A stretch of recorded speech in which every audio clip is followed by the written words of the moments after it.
Assalamualaikum warahmatullahi wabarakatuh. Anak-anak, sekarang kita belajar pelajaran Aswaja untuk kelas 12 bab 4 tentang pola kepemimpinan Nahdlatul Ulama.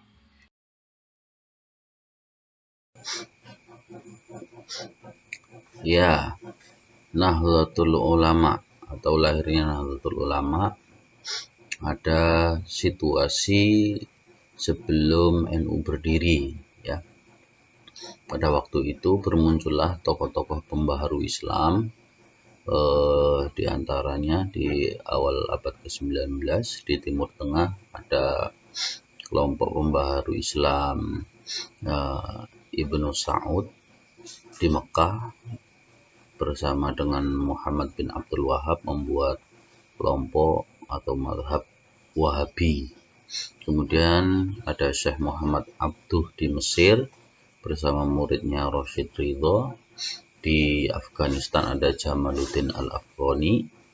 Di Turki ada Mustafa Kemal Atatürk. Sedangkan di Indonesia ada kelompok pembaharu Islam yang terpengaruh dari pemikiran Barat seperti dari Syarikat Islam oleh Hos Cokroaminoto, lalu Muhammadiyah oleh Kiai Ahmad Dahlan, dan Al-Irsyad oleh Syekh Ahmad Sukati.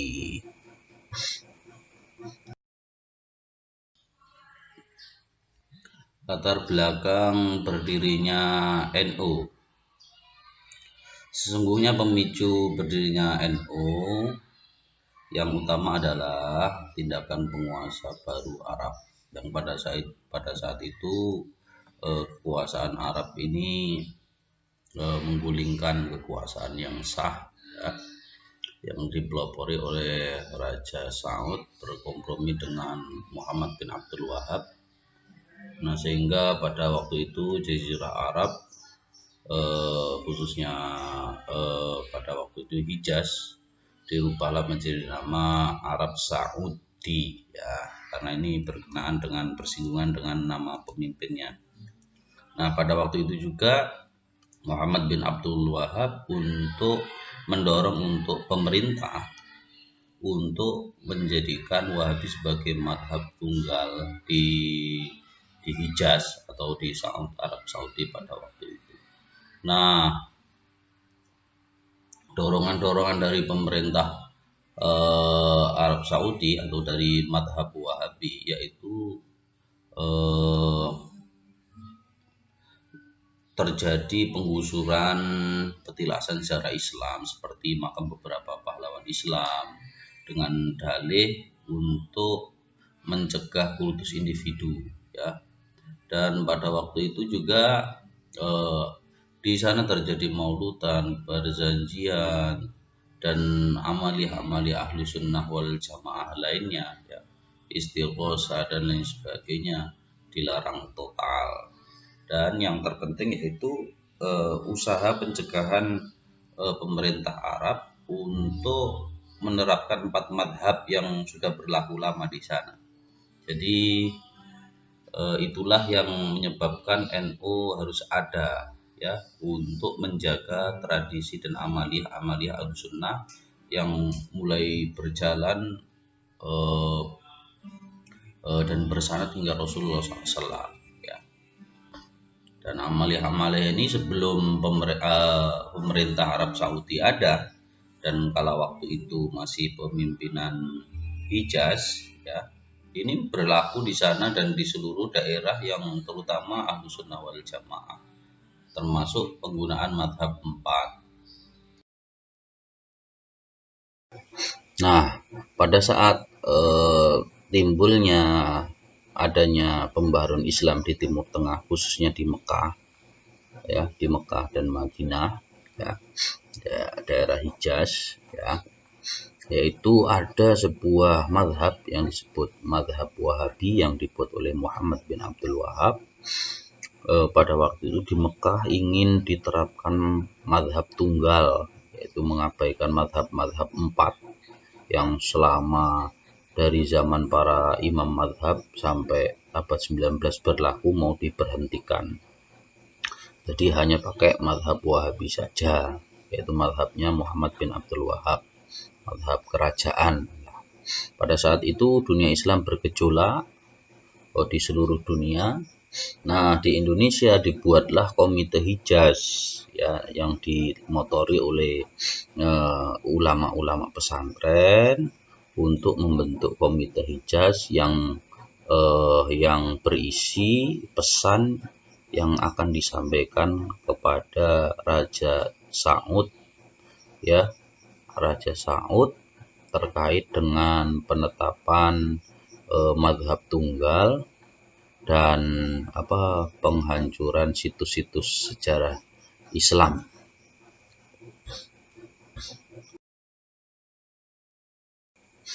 Ya anak-anak, Komite Hijaz itu berisi pesan kepada Raja Saud, memohon kepada Raja Saud untuk tetap membolehkan ya madhab fikih berlaku di sana, di Mekah dan Madinah ya, Jazirah Arab, yang kemudian untuk melindungi orang-orang yang mau berziarah ke makam Rasulullah dan para sahabat ya. Akhirnya setelah pesan itu disampaikan oleh utusan dari ulama Nusantara, ulama di Indonesia, akhirnya Komite Hijaz, utusan tadi membawa pulang hasil ya. Yang pertama yaitu penguasa Hijaz dan Najd atau Saudi Arabia sekarang akan bersikap adil serta melindungi adanya ajaran 4 mazhab. 2. Ajaran Ahlu Sunnah wal Jamaah atau yang berhaluan 4 mazhab yang biasa berlaku dalam Masjidil Haram tetap dihormati dan tidak dilarang. Jadi masih bolehlah diterapkan. Walaupun mazhab yang berlaku di negara itu mazhab Wahabi ya, mazhab yang Wahabi yang didirikan oleh Muhammad bin Abdul Wahab, itu mazhab resminya, tapi masih diperbolehkan pakai mazhab 4, entah Malikiyah, Syafi'iyah, Hanafiyah atau Hambaliyah. Yang ketiga, tidak ada larangan dan dijamin keamanannya orang-orang yang berziarah ke makam-makam di wilayah Hijaz dan Najd, terutama makam seperti makam Nabi dan para sahabat. Jadi anak-anak silahkan diperhatikan, sesungguhnya alasan utama berdirinya Nahdlatul Ulama adalah ya, untuk menjaga ajaran-ajaran yang sudah turun-temurun dilaksanakan ya, dan bukan hanya dilaksanakan dari waris-waris saja, tapi ini ada sanadnya, ada sanad keilmuan, sanad pemikiran hingga sampai ke Rasulullah Shallallahu Alaihi Wasallam. Seperti ya ajaran untuk fikih 4 madhab. Tentunya imam fikih itu berguru kepada gurunya berguru kepada gurunya hingga sampai Rasulullah Shallallahu Alaihi Wasallam. Jadi dengan kita bermadhab ini sebenarnya satu, kita betul-betul ingin menjaga kemurnian ajaran Islam. Karena apa?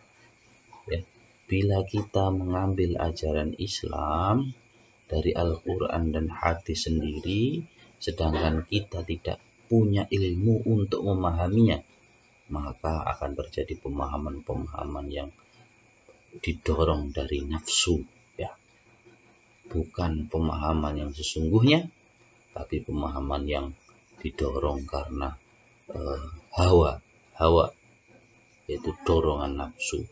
Contohnya seperti baru-baru ada ajaran yang sholat tanpa busana, terus sholat menggunakan bahasa Indonesia, dan ada lagi sholat cuma 3 waktu saja, terus adzan pakai bahasa Indonesia, dan lain sebagainya ya.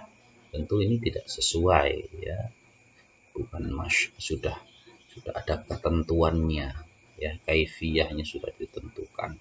Jadi tidak boleh, itu pemahaman yang sesat, yaitu memahami Al-Quran dan hadis tidak berdasarkan dengan ilmu syarahnya, ilmu ma'anil hadisnya, asbab wurudnya, ya, asbab nuzulnya, dan lain sebagainya. Tentunya inilah yang berusaha kita jaga agar kita tetap memakai cara yang dipakai oleh Rasulullah SAW, bukan cara amaliyah saja, tapi cara berpikir, ya, bukan amaliyah saja tapi cara berpikir.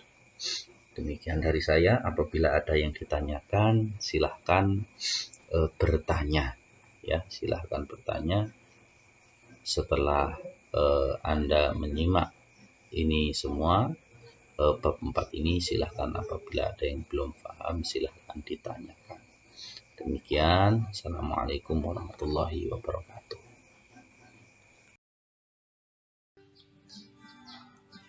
Anak-anak, apa yang terjadi setelah komite Hijaz ini disampaikan?